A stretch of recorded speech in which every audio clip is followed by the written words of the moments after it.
"Daddy, why does that nurse have a picture of Mom?" Sophie Walker's voice was barely louder than the soft electronic beeps drifting through the pediatric wing of St. Catherine Hospital, but it stopped Ethan Walker in the middle of signing his name. 8-year-old Sophie stood 10 feet away beneath the pale fluorescent lights, holding an old photograph she had just picked up from the polished floor. Across from her, Nurse Claire Bennett had gone completely still. "Where did you find that?" Claire asked. "You dropped it." "Sophie, come here." Ethan's voice was calm, but something in it had changed. The hospital smelled faintly of coffee, antiseptic, and the rain people had carried inside on their coats. Somewhere beyond the double doors, a cart squeaked along the tile. Claire slowly reached for the photograph, but Sophie looked down at it once more.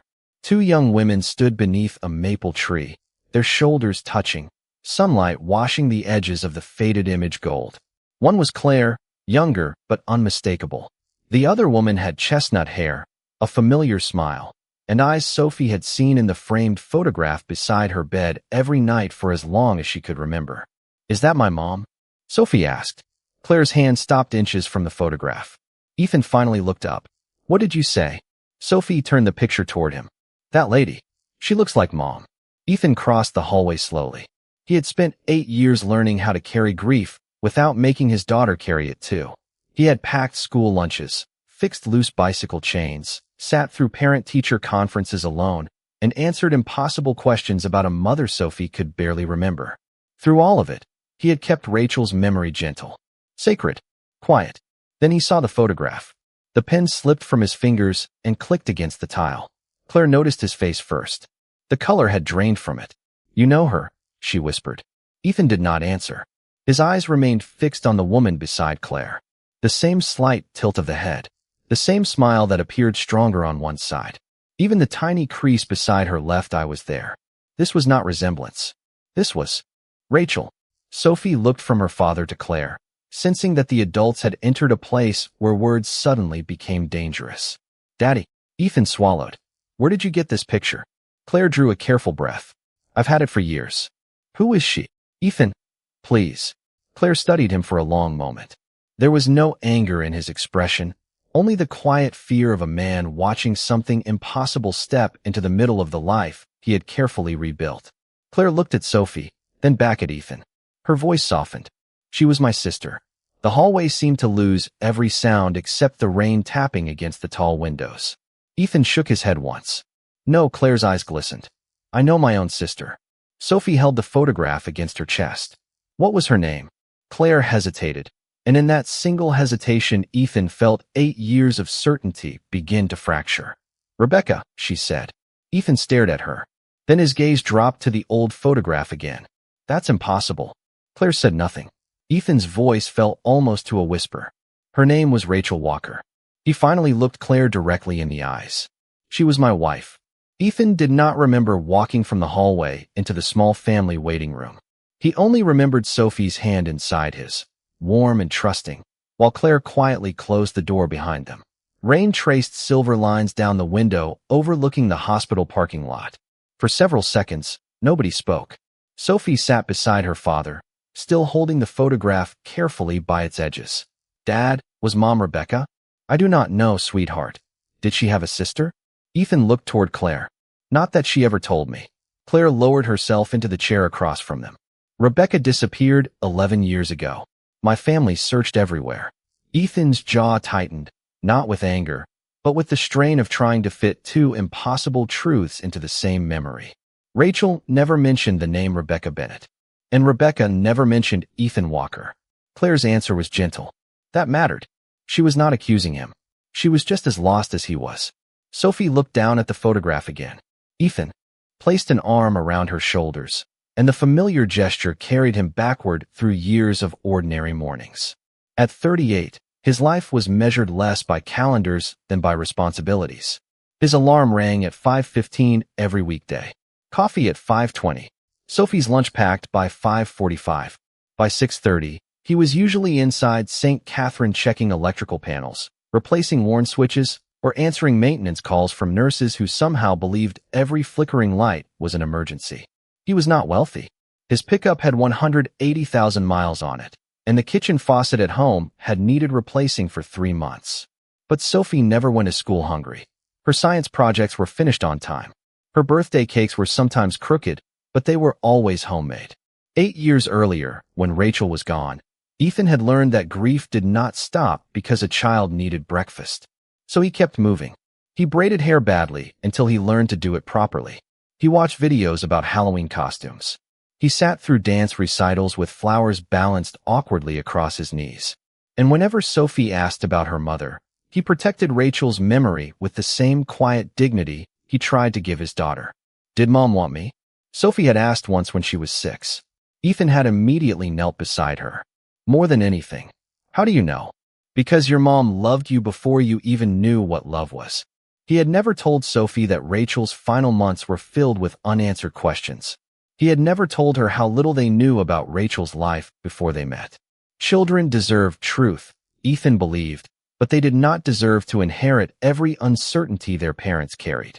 Now uncertainty was sitting 3 feet away wearing blue hospital scrubs. Claire reached toward the photograph. "May I show you something?" Sophie handed it over. Claire turned it carefully beneath the light. This was taken in Vermont. Rebecca was 23. I was 19. Ethan stared at the woman he had called Rachel for 6 years. When, October, 11 years ago, Ethan's breathing slowed. He knew exactly when he had met Rachel. "I met her the following spring." Claire's eyes lifted. "Where?" "Outside Albany, New York." The rain continued tapping softly against the glass. "Vermont. Albany. 6 months apart. Less than 200 miles. Sophie leaned closer to the photograph. "Daddy, look." She pointed toward Rebecca's neck. A small silver locket rested against her sweater. Ethan froze. Sophie reached beneath her own shirt and pulled out the necklace she had worn since her 7th birthday. Claire stared at it. Same oval shape. Same tiny engraved flower. Same narrow scratch across the lower edge. "Where did she get that?" Claire whispered. Ethan looked at his daughter, then at the photograph. "Rachel left it for Sophie." Claire covered her mouth with one hand. For the first time, Ethan saw certainty replace confusion in her eyes. Whatever name the woman in that photograph had once carried, the past had just reached across 11 years and touched his daughter. Claire did not reach for the locket. She only stared at it, as though touching it might make the impossible too real. Sophie held the silver oval between 2 fingers while Ethan watched Claire carefully.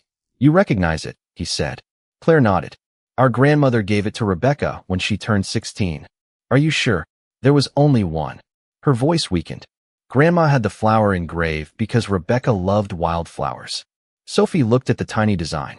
"Mom gave it to me." Ethan rested his hand gently over hers. "She wanted you to have it." The words were simple, but Claire turned toward the rain-streaked window. For 11 years, she had imagined 100 endings for her sister. None of them included a husband. None included a daughter. None included this quiet little girl wearing Rebecca's necklace beneath a purple sweatshirt.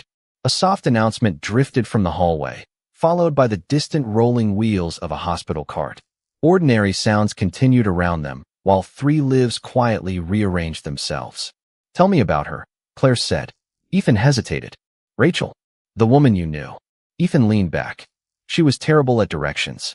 Claire gave a startled laugh through her tears. "Rebecca could get lost inside a grocery store." Sophie smiled. "Dad says Mom once drove 20 miles the wrong way to buy pancakes." 23, Ethan corrected softly. "And she blamed the highway signs." Claire covered her mouth, laughing once before the sound dissolved into something more fragile. Ethan saw it then. Not proof. Not yet. But recognition. "What else?" Claire asked. Ethan considered the question. Rachel had entered his life quietly during the spring after he moved to Albany for electrical work. She had been volunteering at a community food pantry, organizing canned goods with labels facing forward because disorder made her nervous. She remembered almost nothing about her childhood. Ethan had known that from the beginning. Rachel said there had been an accident months earlier, followed by weeks of confusion and rehabilitation. She had identification, paperwork, and a name, but large pieces of her past felt like rooms with the lights turned off. "She told me she had memory problems," Ethan said. Claire's expression changed. "What kind?" "Mostly older memories. Places. People. She could remember skills, songs, little things. But when she tried to explain where she grew up, everything became foggy. Claire sat forward. Did she ever remember Vermont? Not clearly. Did she remember me? The question landed differently. Ethan looked at her with quiet compassion. She never said your name. Claire lowered her eyes. Sophie slipped from her chair and crossed the small space between them. She did not say anything. She simply placed one hand on Claire's arm. Claire looked down at her, surprised. I am sorry, Sophie whispered. For what? That you missed her too. Claire closed her eyes for a moment. Ethan felt something tighten in his chest. His daughter had spent her whole life missing a mother she barely remembered, yet her first instinct was to comfort someone else. Grace sometimes arrived without ceremony. Sometimes it wore sneakers and carried a silver locket. Claire carefully unfolded the photograph again. There is something else. Ethan looked up. Rebecca had a scar behind her left ear. Small, almost shaped like a crescent. Ethan's face went still. Sophie noticed. Dad, he remembered brushing Rachel's hair aside on their wedding morning and teasing her about the tiny pale mark. Rachel had laughed and said she could not remember where it came from. She had it, Ethan said. Claire drew a slow breath. Then we need to stop asking whether they looked alike. Ethan stared at the photograph. We need to find out why one woman lived with two names. Her name was Rachel. Her name was Rebecca. Then one of us is holding only half the truth. Ethan said it quietly, without accusation, and Claire understood that this was not an argument either of them could win. Sophie sat between them, turning the silver locket slowly beneath the fluorescent light. Outside the family waiting room, St. Catherine Hospital continued its evening rhythm, elevators chiming, rubber saws crossing polished tile, rain whispering against the tall windows. Inside, the air felt strangely still. Ethan pulled out his phone. There are things I can show you. Claire nodded. He opened an old photograph from 9 years earlier. Rachel stood beside a small Christmas tree in their first apartment near Albany, wearing an oversized red sweater and holding a mug of cocoa. Claire leaned closer. Her breath caught. That is Rebecca. Ethan swiped to another photograph.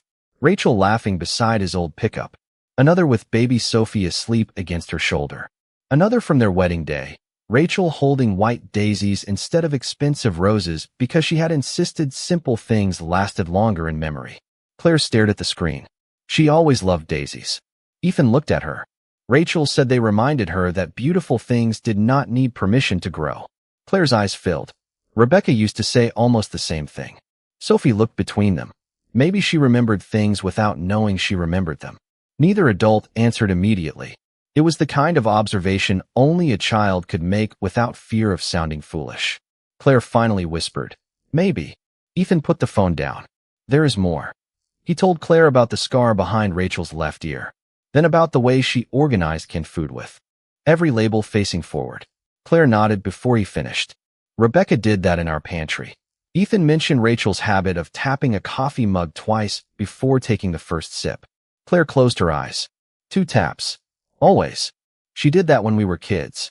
3 small details. 3 ordinary habits. 3 doors opening onto the same impossible room. Sophie watched Claire carefully. Did Mom sing? Claire smiled faintly. All the time. What song? There was one she loved when we were little. Claire hesitated, then softly hummed a familiar lullaby. Ethan's head lifted immediately. Sophie's eyes widened. Dad sings that to me. Rachel taught it to me, Ethan said.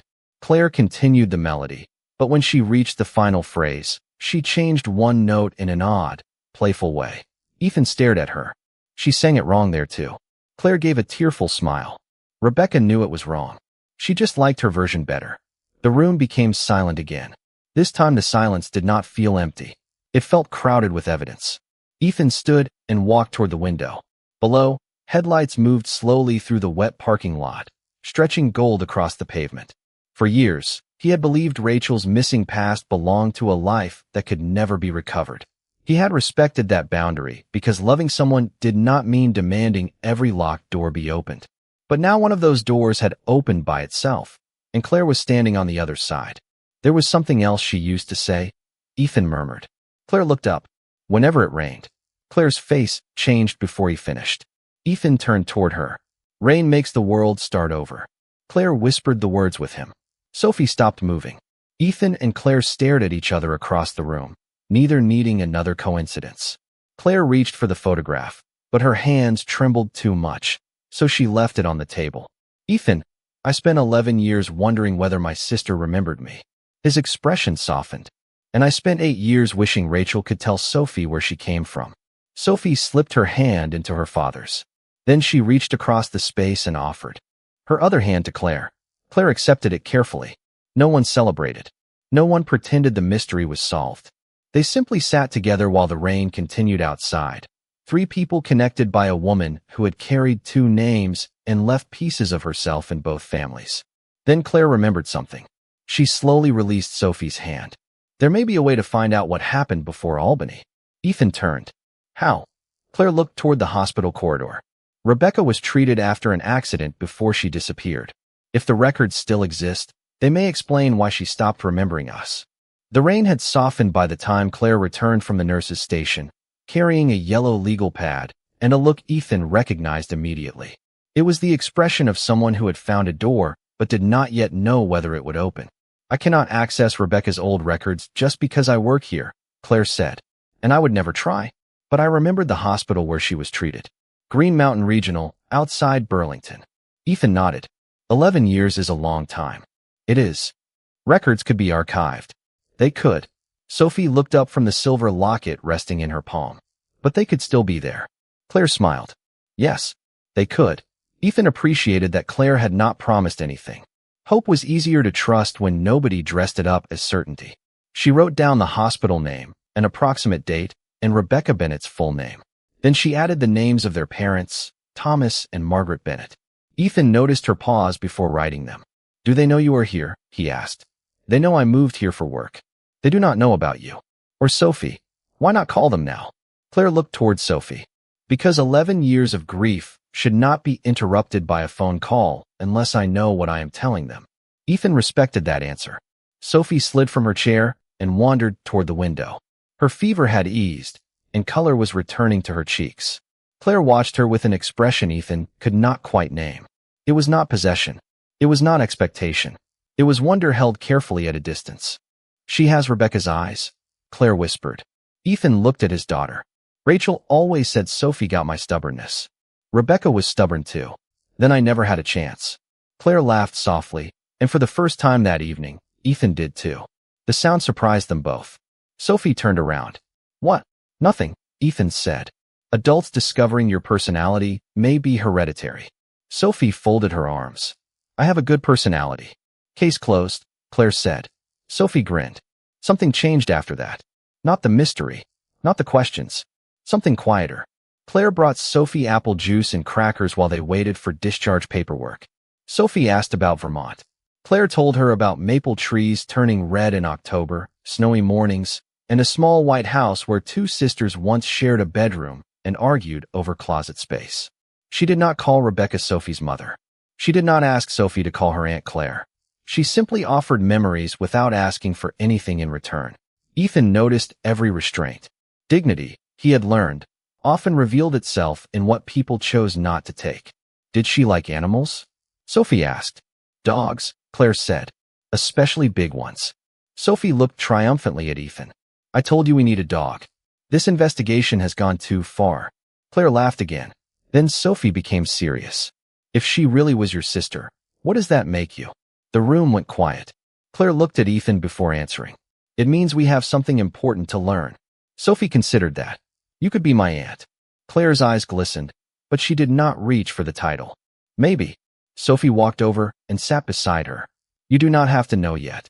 Claire looked down, overwhelmed by the grace of an 8-year-old who somehow understood that adults sometimes needed permission to move slowly. She gently covered Sophie's hand with her own. Ethan turned toward the window, giving Claire the privacy of not being watched while she collected herself. Minutes later, his phone vibrated. An unknown Vermont number appeared on the screen. Ethan almost ignored it. Claire saw the area code and went still. That is Burlington. Ethan answered. Hello. A calm voice introduced herself as an administrator from Green Mountain Regional returning Claire Bennett's urgent records inquiry. Ethan put the call on speaker after receiving permission. The administrator explained that the original medical file had been archived, but an index entry remained. Claire gripped the edge of her chair. What does it say? There was a pause, followed by the faint clicking of a keyboard. Rebecca Bennett was admitted 11 years ago with significant memory disruption following an accident. The discharge notes mention autobiographical amnesia and transfer to a rehabilitation program in Albany, New York. Ethan closed his eyes. Claire stopped breathing for a moment. Sophie looked between them. Albany. The city where Rachel's life with Ethan had begun was not a coincidence anymore. It was where Rebecca's forgotten life had started over. The administrator's voice remained calm, but every word seemed to change the shape of the room. The archived index also notes that Rebecca experienced difficulty recalling family relationships, addresses, and significant events from before her admission. Claire pressed her fingertips against her lips. Ethan sat perfectly still. Sophie leaned against his shoulder, listening without fully understanding why two adults suddenly looked as though 11 years had collapsed into a single minute. Was her family contacted? Claire asked. The administrator paused. I cannot provide additional protected information without proper authorization. I can tell you there are procedures for requesting records when a patient is deceased and next of kin can provide documentation. I understand, Claire said. Thank you. When the call ended, the silence returned. Ethan stared at the dark screen of his phone. For years, one question had lived quietly beneath every memory he had of Rachel. Why had she known so little about herself? He had never forced an answer from her. Love, to Ethan, had never meant demanding proof that someone deserved a second chance. Rachel had arrived in Albany confused, frightened by the blank spaces in her own history, and determined to build something honest from whatever remained. Now those blank spaces finally had a name. She did not leave us, Claire whispered. Ethan looked up. Claire's eyes were wet. Rebecca did not wake up one morning and decide we did not matter. No, Ethan said. She did not. Claire lowered her head, and a breath escaped her that sounded almost like relief. 11 years of wondering had carried its own quiet cruelty. Had Rebecca been angry? Had she wanted another life? Had her family failed her somehow? Now Claire understood that disappearance had not been rejection. Memory itself had become the distance between them. Sophie touched the locket. So Mom forgot. Ethan chose his words carefully. Some things, yes. Did she forget everybody? Claire looked at Sophie. Maybe she forgot names and places. But I do not think she forgot how to love people. Ethan nodded. She definitely did not forget that. He remembered Rachel at the Albany food pantry, arranging boxes for families she had never met. He remembered her stopping to help an elderly neighbor carry groceries up 3 flights of stairs. He remembered the first time she held Sophie, exhausted and smiling, whispering that somehow the world had given her something she knew she was supposed to protect. Rachel had not known where her kindness came from. She had simply carried it forward. Claire opened her phone and searched through an old folder of family photographs. She stopped on one image of Rebecca sitting on a porch beside a large golden retriever.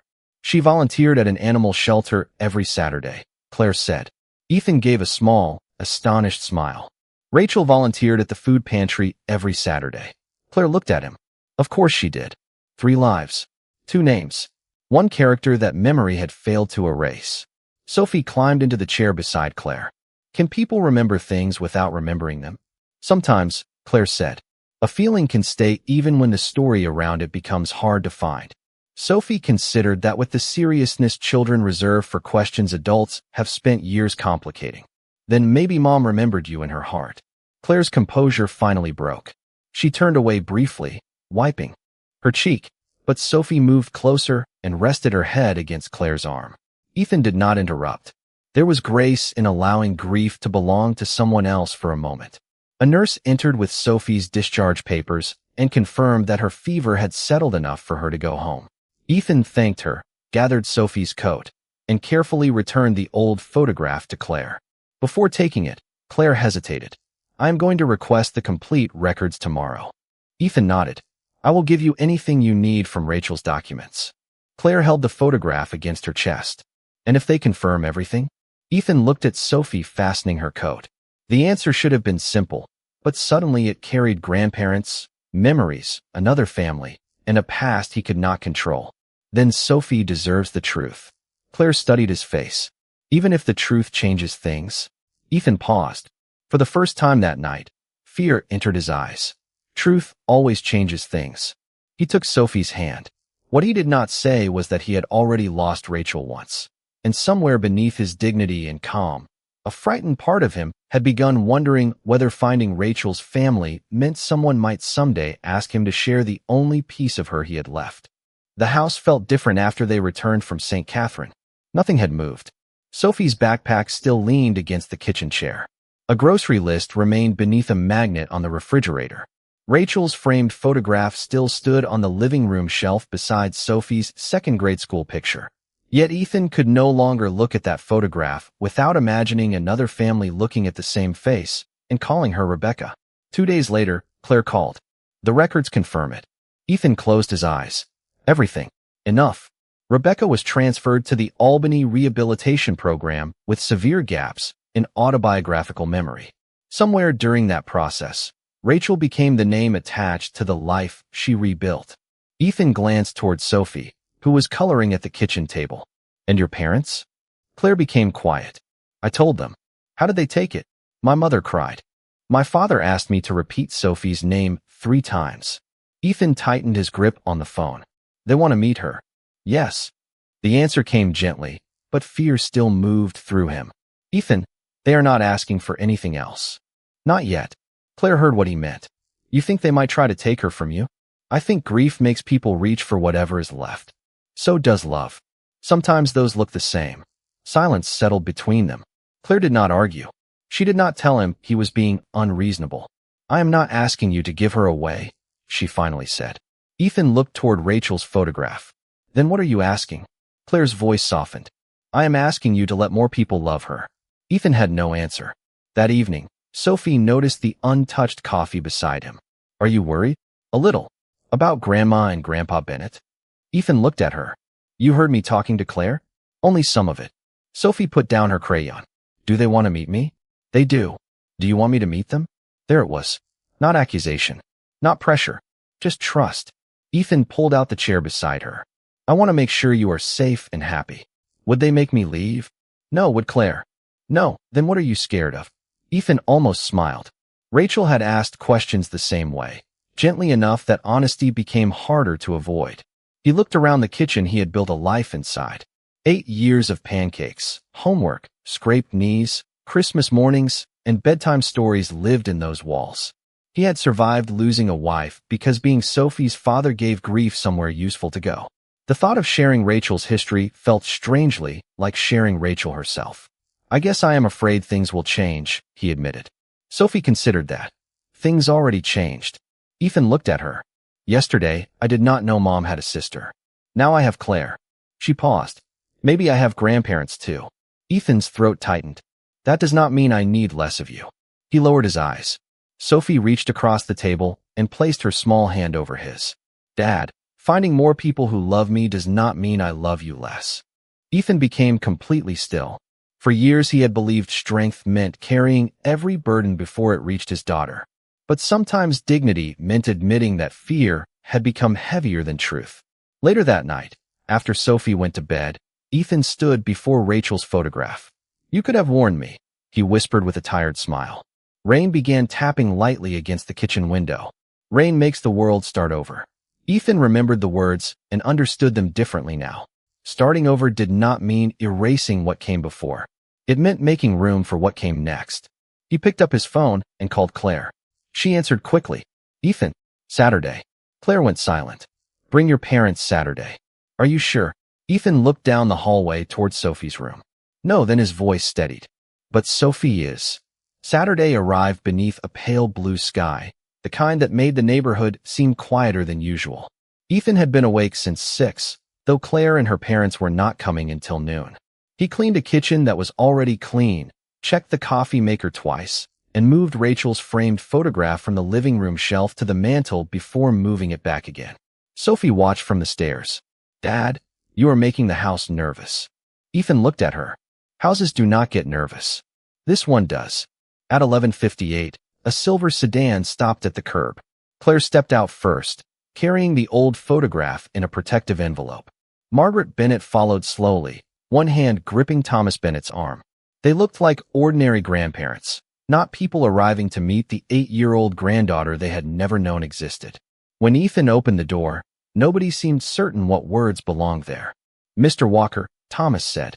Ethan is fine. Margaret looked past him and saw Sophie standing near the kitchen doorway. Her breath caught. Sophie wore jeans, a yellow sweater, and Rachel's silver locket. Margaret covered her mouth. Thomas became completely still. Claire whispered, "Mom." Margaret lowered her hand. "She has Rebecca's eyes." Ethan felt Sophie's fingers find his. He squeezed them gently. "Sophie, these are Margaret and Thomas Bennett." Margaret did not rush forward. She did not ask for a hug. Instead, she knelt several feet away so Sophie would not have to look up at her. "Hello, Sophie." "Hello. I have wanted to meet you since Claire told us about you." Sophie studied her. "Did you know my mom when she was little?" Margaret smiled through tears. "I knew her when she was exactly your age." That was enough. Sophie stepped closer. Soon they were sitting around Ethan's kitchen table with coffee, lemonade, and a plate of cookies. Nobody seemed hungry enough to eat. Thomas brought photographs from Vermont. Rebecca on her first bicycle. Rebecca holding a school trophy. Rebecca and Claire beneath the maple tree. Ethan brought his own album. Rachel on their wedding day. Rachel holding newborn Sophie. Rachel asleep on the couch with a parenting book open across her chest.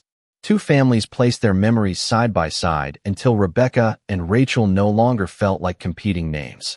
They became chapters of the same woman. "She looks happy," Margaret whispered over the wedding photograph.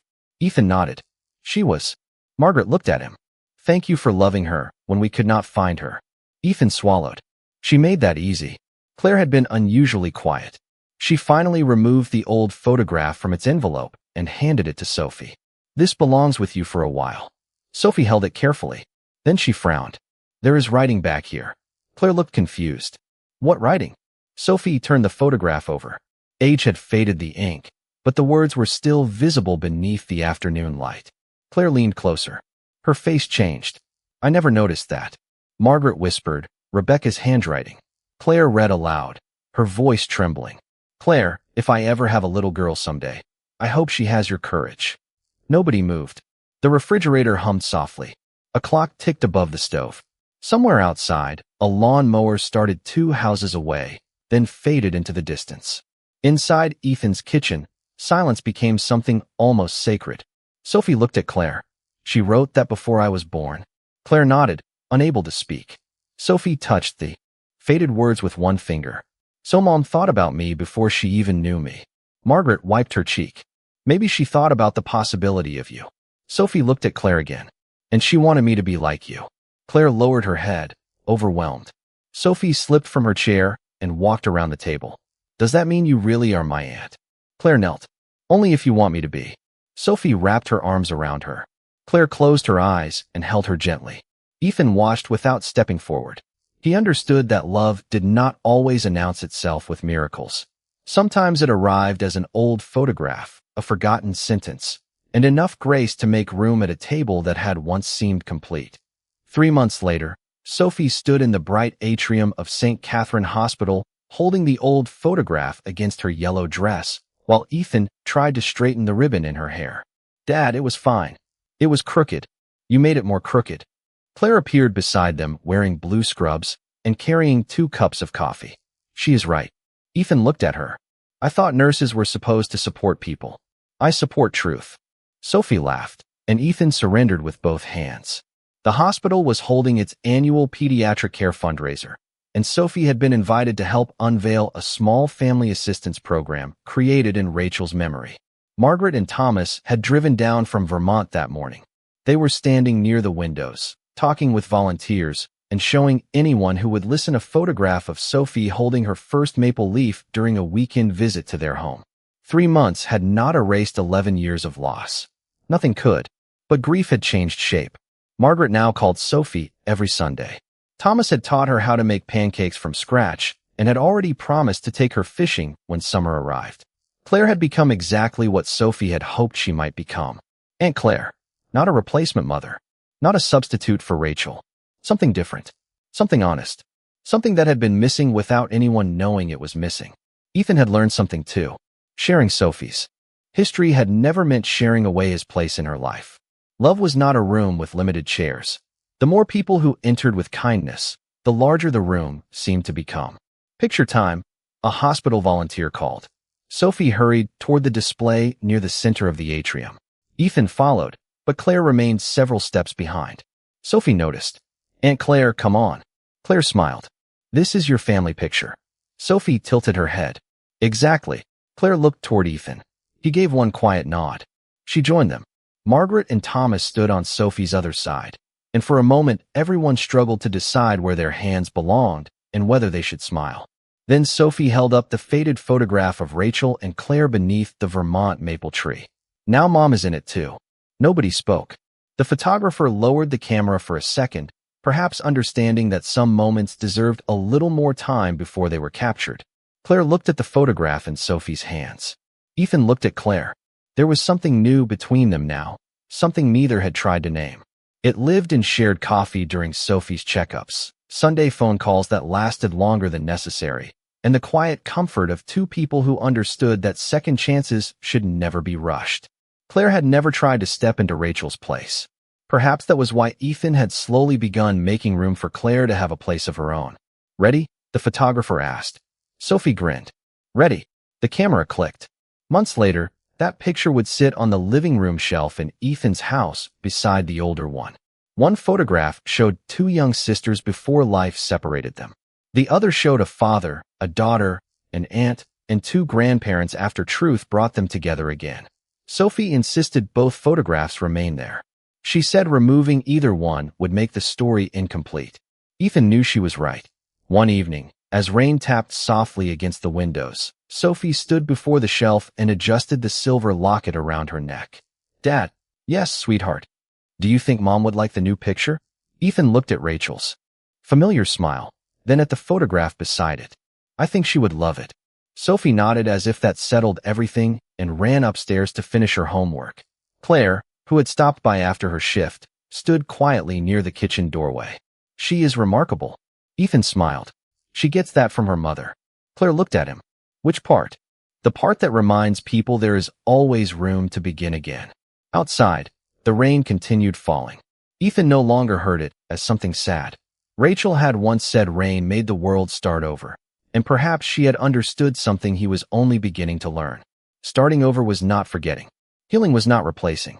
A second chance did not erase the first love, the first family, or the years that came before. It simply asked the heart to become large enough for what came next. Love had not replaced Rachel. It had simply made room beside her.